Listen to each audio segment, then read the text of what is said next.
Well, good evening and thanks for joining us tonight here on Priority One on GTN. I'm Randy Gardner alongside Chief Tim Fitch of the St. Louis County Police Department. Chief, hard to believe, year in review already. Can't believe it's already here. It's just gone by so fast. So many things to talk about here on the show, all the positive news that has surrounded St. Louis and St. Louis County throughout the past year. But let's start off with the most recent tragedy in Sandy Hook and Connecticut. It's on the forefront of everybody's mind, and everybody's talking about it, whether you have children or not. This seems to be one of those things that it's gripping the entire nation. There's no doubt about that. We clearly are at a tipping point at this stage of what are we going to do about this kind of violence in our schools. I think we all hoped after Columbine that it was over.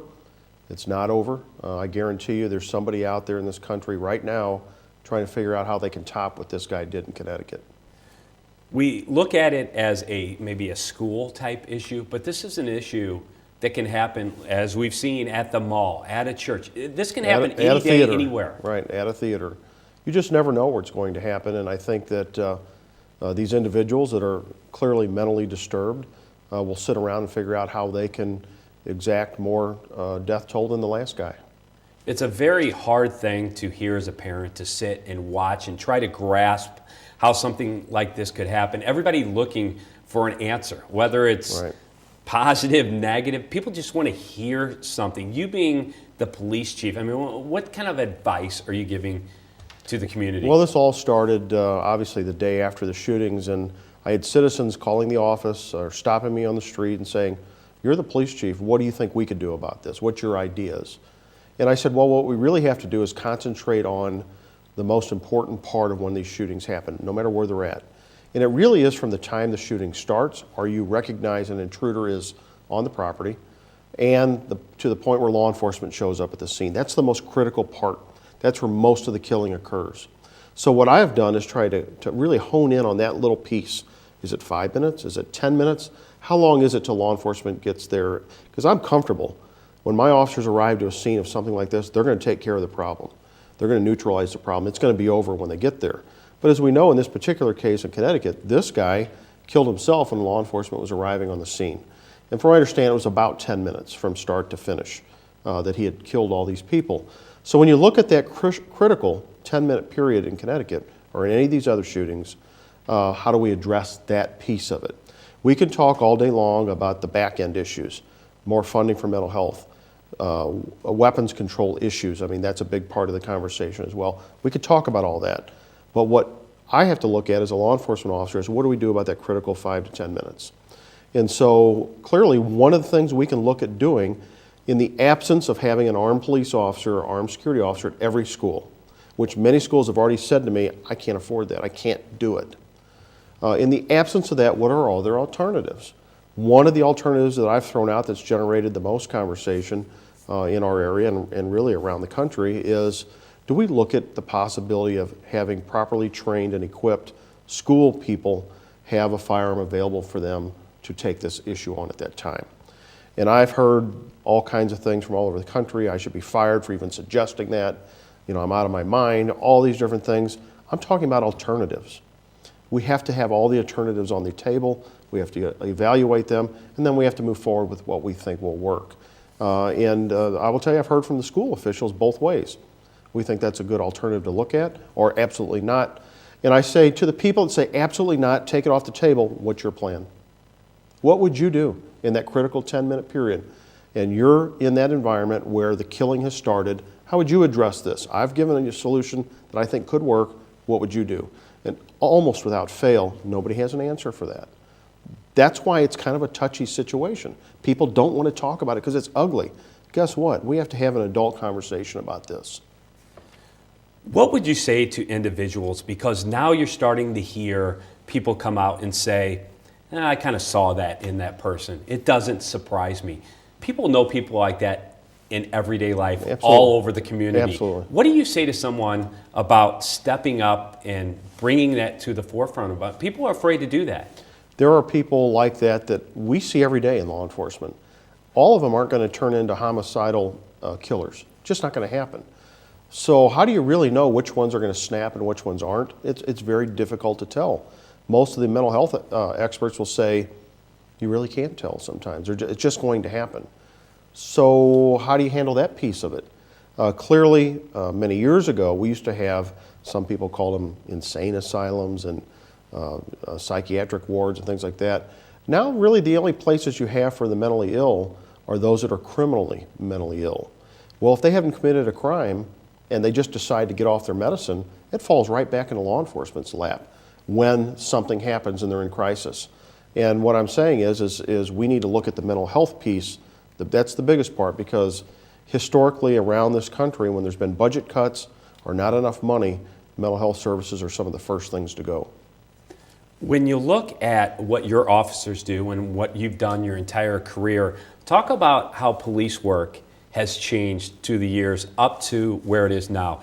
I don't think people understand when an officer arrives at the scene how many different scenarios and situations they have to go through on maybe 20, 30 different calls every day they go on.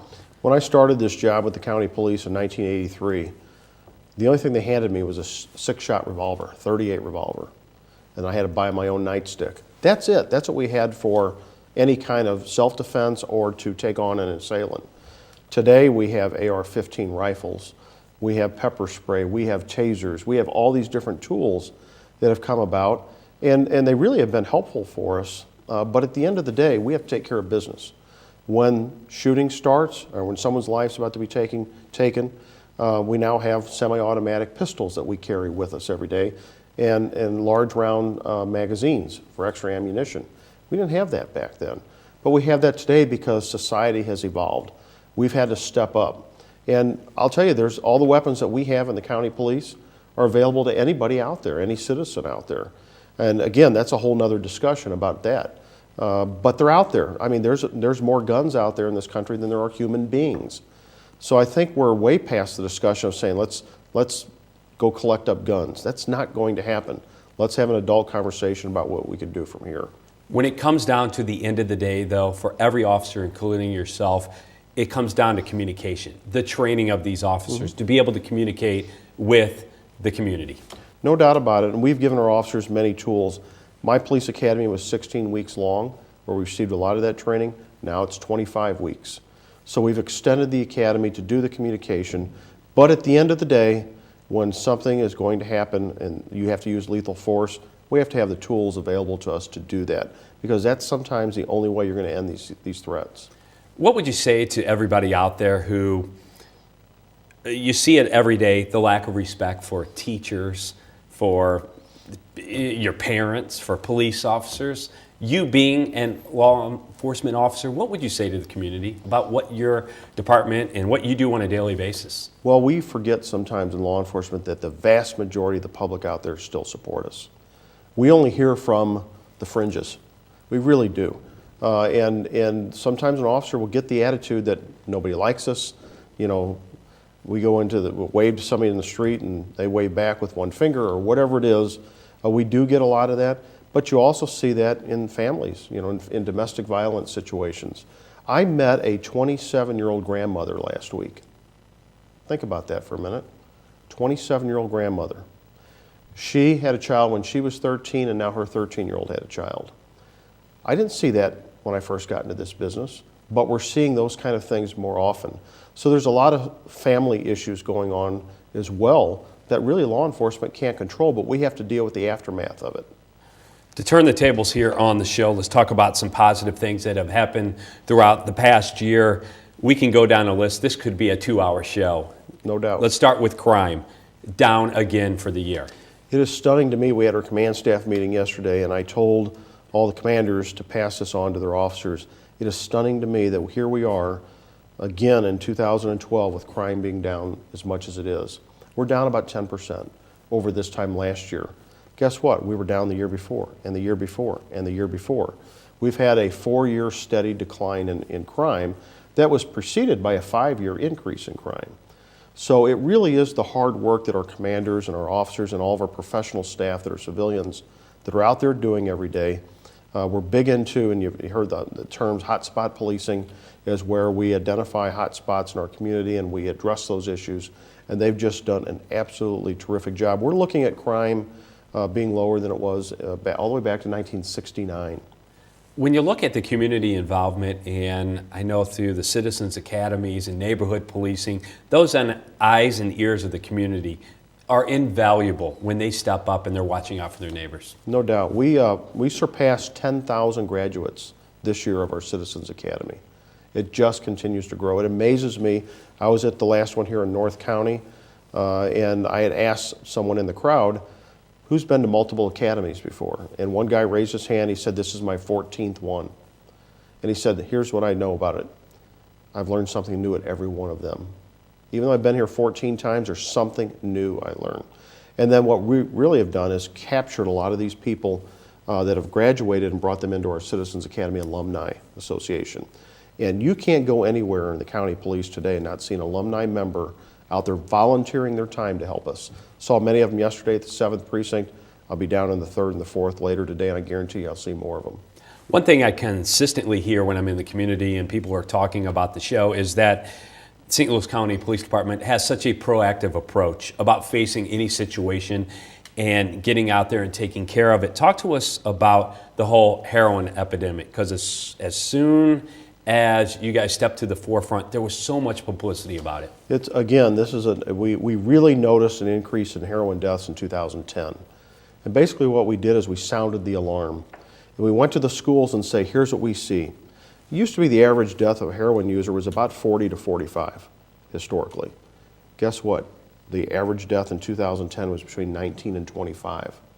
So we really sounded the alarm with the schools, because most of the people we talked to said we started prescription drug abuse in high school. Then we moved over to heroin.